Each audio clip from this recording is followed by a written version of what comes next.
Good morning, everybody. This wonderful June morning. Today's sermon continues our 7 Habits book dissertation, and today is habit number 4, to think win-win, or the principles of interpersonal leadership. Edwin Markham said, "We have committed the golden rule to memory, so let us now commit it to life." Lord Chesterfield, back in the 1600s to 1700s, said, "Do as you would be done by is the surest method that I know of pleasing." Matthew tells us, "Therefore all things whatsoever ye would that men should do to you, do you even so unto them." Luke, "And as ye would that men should do to you, do ye also to them likewise." In today's words, do unto others as you would have them do unto you. This is a law that is all-inclusive. It states in vivid and inescapable clearness, all things whatsoever ye do, whatsoever I seek to accomplish or seek to do, if others than myself are concerned, I need ask myself only one question.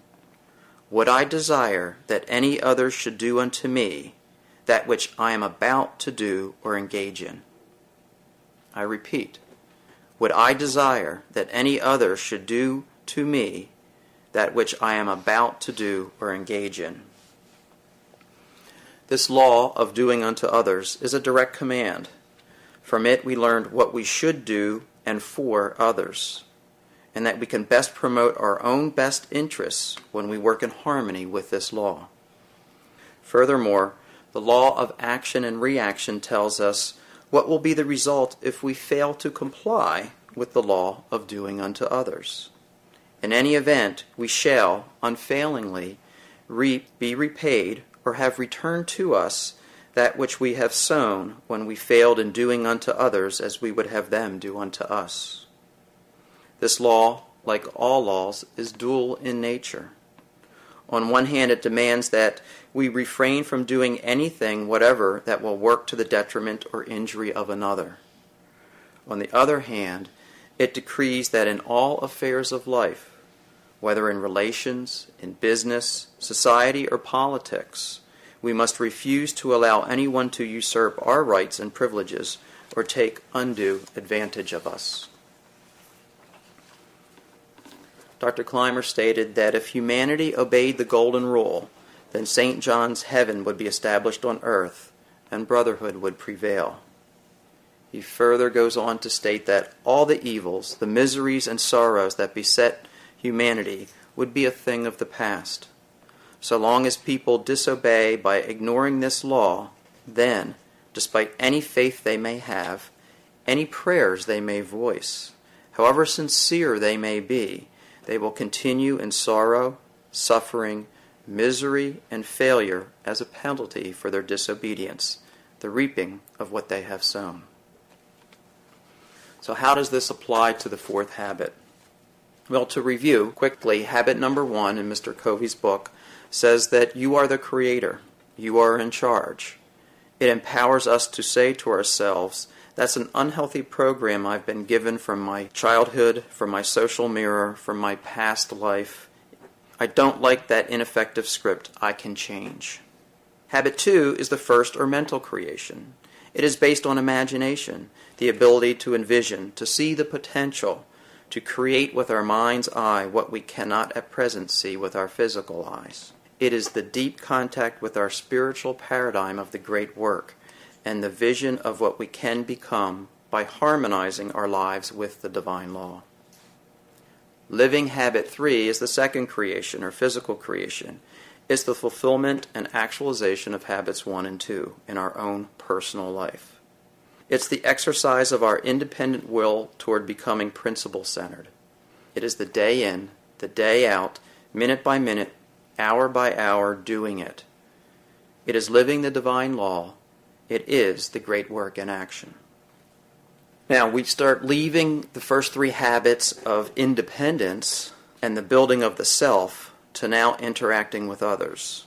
We are not hermits, and we have to interact with others on a daily basis, which is interdependence.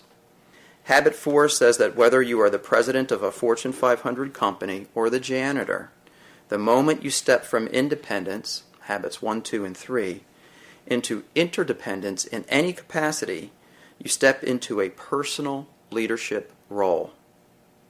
You are in the position of influencing other people. You are in a position to do good and help your fellow human being. You are in a position to serve. Habit 4 tells us the best way to do this is to always think win-win every time we interact with others.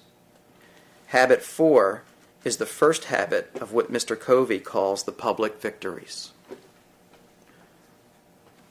There's a tumbler analogy that I'd like to give us right now before we proceed, and this came from Dr. Posnecker. We are each a stone in the tumbler of life. In fact, we are very rough stones. Soul consciousness is attained when we smooth our rough edges into a smooth, perfect sphere, balancing all of our attributes. Life is the tumbler, and our interactions with others, in other words, rubbing against each other, smooths our rough edges. Although this tumbling process is often difficult and usually not to our liking, it is necessary for our spiritual growth. Approaching life's tumbler with a win-win paradigm can help us pull ourselves out of the tumbler, examine what our rough edges are, what we need to smooth, and then put ourselves back into the tumbler in an objective, non-personal manner. Now that we're inside the tumbler, Mr. Covey tells us that there's 6 ways humans tend to interact with each other. Thinking and acting win-win is not a technique. It's a total philosophy of human interaction. In addition to thinking win-win, there's 5 other ways people tend to interact with others. And they are win-lose, lose-win, lose-lose, just plain win, or win-win or no deal. So I'm going to go through these briefly. Win-win. Win-win is the frame of mind and heart that constantly seeks mutual benefit in all human interactions. It means that agreements or solutions are mutually beneficial to each party involved. Win-win sees life as a cooperative, not a competitive arena. It is based on the philosophy of the law of plenty, that there is abundance and plenty for everybody, and that one person's success is not to be achieved at the expense or exclusion of the success of others. Win-win is not your way or my way. It is a better way, a higher way. Now win-lose. If I win, you lose. Most of us are overly exposed to the win-lose outlook in life since birth. This paradigm is consequently deeply scripted and ingrained in most of us. For example, many children are raised with a conditional love that forces them to compete for love and attention. Peer group pressure of being accepted or rejected based on conformity to their social norms of the day is another example. Sports events are an example. And most notably today, the current reality TV shows that are all about who wins and who loses.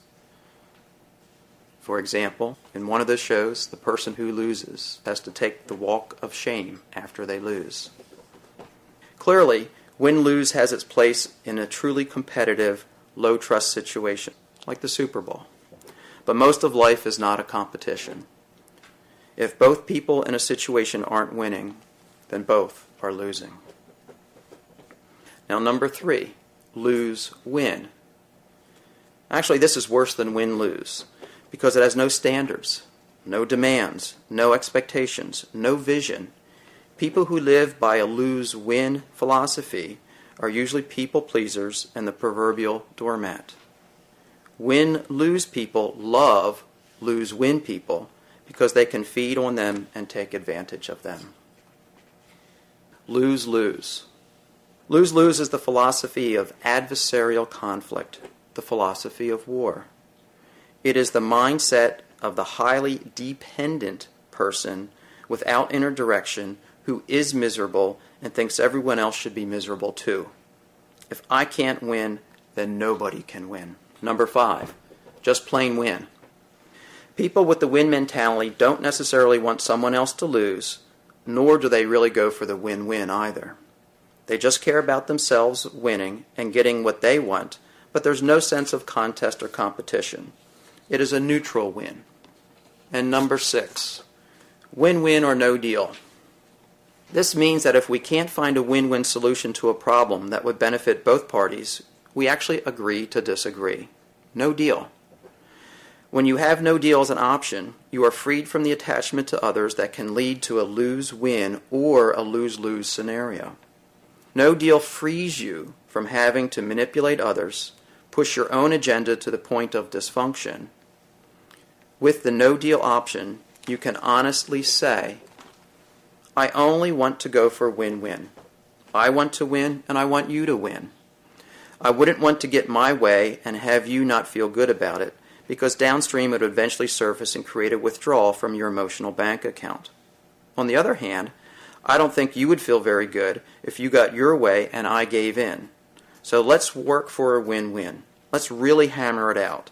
And if we can't find it, then let's agree that we won't make a deal at all. It would be better not to deal than to live with a decision that wasn't right for both of us.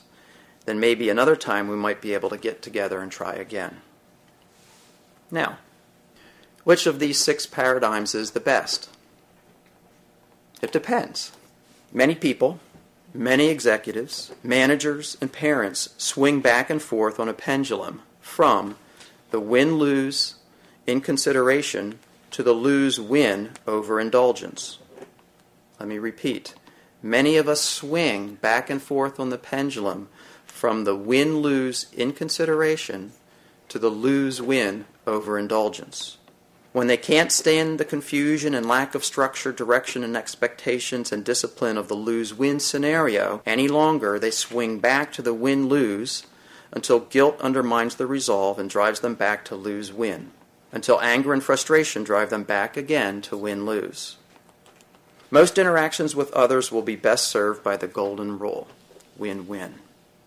However, if you have a relationship and the issue isn't really that important to you, you may want to go for a lose-win in some circumstances to genuinely affirm the other person and make a deposit into their emotional bank account. There will also be times when you're interacting with an individual that is so embedded into their win-lose paradigm, you will have to go for no deal or settle for the lower form of win-win, compromise. In trying to come up with an example of this scenario, it came to me that probably no one lived this better than Abraham Lincoln. Although he failed so many times in his life and his careers, he was actually a master at choosing which of these paradigms to perform in each situation of his life. There were times where in government and in negotiations, if the problem and the solution or the issue at hand, it was pertinent but it wasn't super important in his mind, and if he couldn't get the win-win, there were times where he chose a lose-win. He did that to build trust. He did that to build up the emotional bank account in the other person so that in the future, when an issue or an item or an agenda came up that was extremely important, he would have a better shot at the win-win. There were many times when he went with the no deal. As a public defender, there were times where if he was defending someone that he knew was guilty, if he could not convince them to plead guilty, he would not proceed forward to plead not guilty and defend them. He would refer that client to another lawyer. In war, he had to make very, very difficult decisions. I think philosophically he knew that the Civil War ultimately would be a win-win scenario, but in the midst of it, there are times he might have had to choose win-lose and lose-lose. But ultimately, he was doing it for the greater good. And he approached each and every circumstance that he was in with which paradigm fit the situation the best, always looking for a win-win if he could get it. Now, there are some fundamental rocks of the win-win that we need to understand before we can try to apply that in our life. Dealing with the win-lose person is the real test of our win-win paradigm. Rarely is win-win easily achieved in any circumstance. Deep issues and fundamental differences have to be dealt with.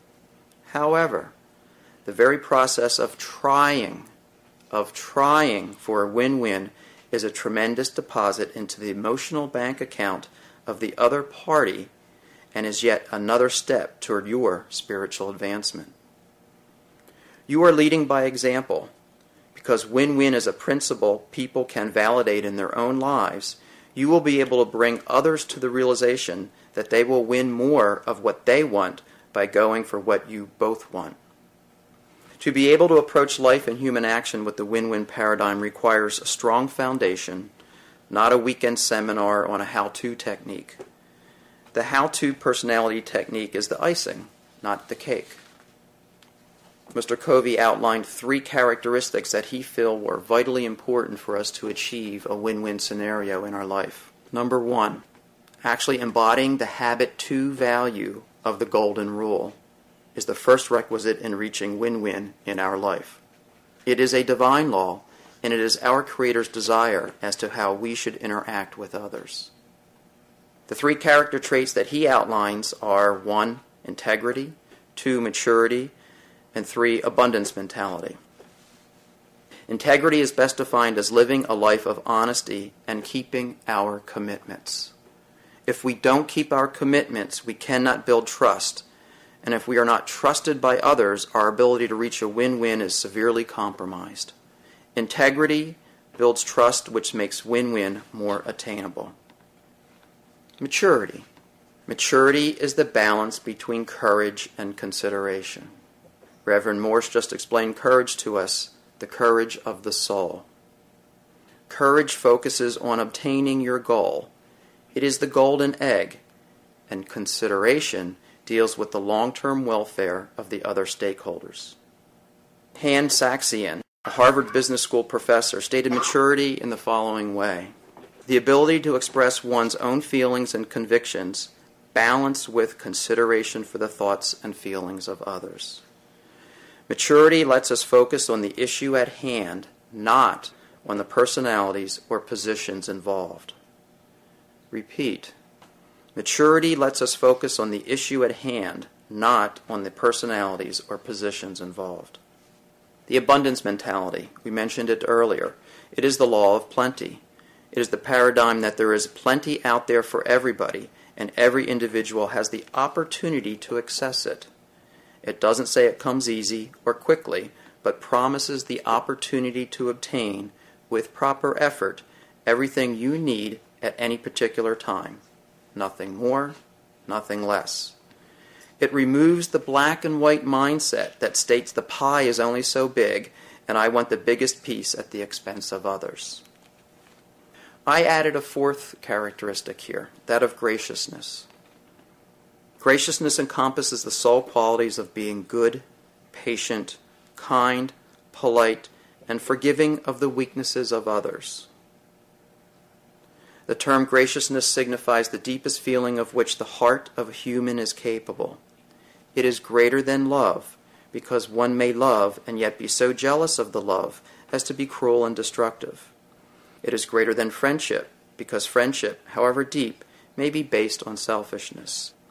It is greater than forgiveness, because forgiveness has in mind a wrong done. It is greater than charity, because charity recognizes the value of possessions. Graciousness is a quality of feeling minus any part of the self. It is the Spirit of God in action. All the world is a stage, and we are merely players. What is going to be our overriding paradigm of how we are going to play? Win-win or the selfish win-lose? How about the doormat lose-win or the vindictive lose-lose? What situations does choosing lose-win or win-win or no deal better serve the greater good in that particular situation? The law is always attempt to do the greatest good for the greatest number of people. This can be achieved by approaching our interactions with others with the win-win paradigm. Win-win is not a personality technique. It's a philosophy of human interaction. It is born out of the golden rule and is built upon the character of integrity, maturity, graciousness, and the law of plenty. It then grows out of high trust relationships. Win-win is self-perpetuating, and that we can set the example and demonstrate to others that approaching life with a win-win paradigm gets them more of what they want. We have committed the golden rule to memory. Let us now commit it to life. You all rise for the benediction, please. May the divine consciousness shine upon us and overshadow us as we leave the portals of this temple today. May the divine light within us shine ever so much brighter, becoming in deed and in truth a lamp unto our feet and a beacon in the darkness for all those who are groping for the light. Amen, amen, amen. Peace be with you.